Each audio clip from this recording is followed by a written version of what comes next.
I say the tournament is really something that is giving me high hopes. I think that we can make a run in the tournament and get a bid.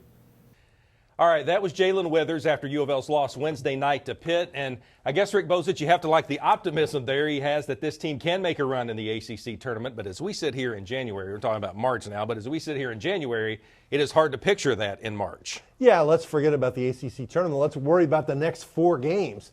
The next 4 games are all winnable. They need to win at least 1, maybe 2. They've got to go on the road to Boston College, a struggling team. They've got to go to Notre Dame, which is even struggling more, then come home to play Georgia Tech, which is their best chance to win the rest of the year.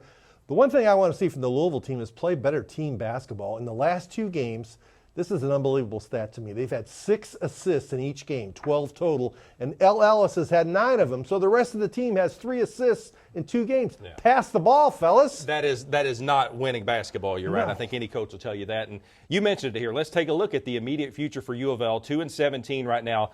Little chance of being favored in any of these remaining games. The Cards, though, I think in their favor. They got some time here as they don't play until Wednesday night against that Boston College team that has a losing record. Is there a chance here, you think, for U of L to still a win? Well, yeah, I've been predicting they were going to win one all along. They had the Syracuse game won, and they didn't win it. They had been playing better, really, John, until the last 2 home games. Didn't play well against Carolina, didn't defend well at all against Pittsburgh, especially on the 3-point shot. They've got to flush that out of their system and get back to the way they were playing before then. I thought, when they played Syracuse and some of those teams, Mike James was contributing more. L. Ellis was playing at a high level. J.J. Traynor had a nice game against Pittsburgh. But the front court guys, they got to do more. They got to rebound. They got to impose their will inside. It's not happening. So when you look at this remaining schedule, you start to look at the Ken Pom rankings. Right. U of L right now, after that loss to Pitt, 290 out of 363 teams. Georgia Tech now, they're at 144.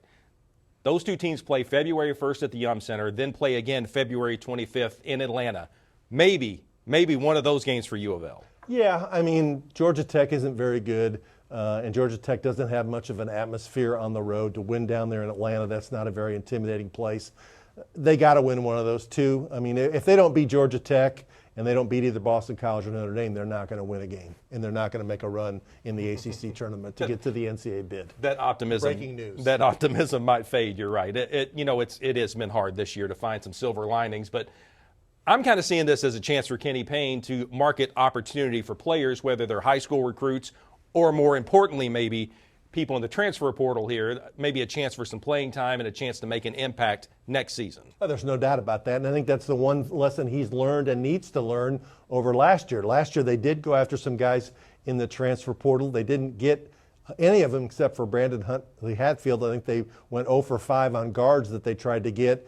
The problem was people were saying don't go there. They're going to be on NCAA probation. They can't say that anymore. They need to be in the portal early, often, and successful, John. And maybe it'll help that NCAA cloud has finally lifted here. It should. We'll find out. First things first, though, U of L at Boston College. Wednesday night, 9 p.m. tip-off. Cards looking to break an 8-game losing skid. And we're covering it always on WDRB and WDRB.com. Thank you, Rick. Thank you.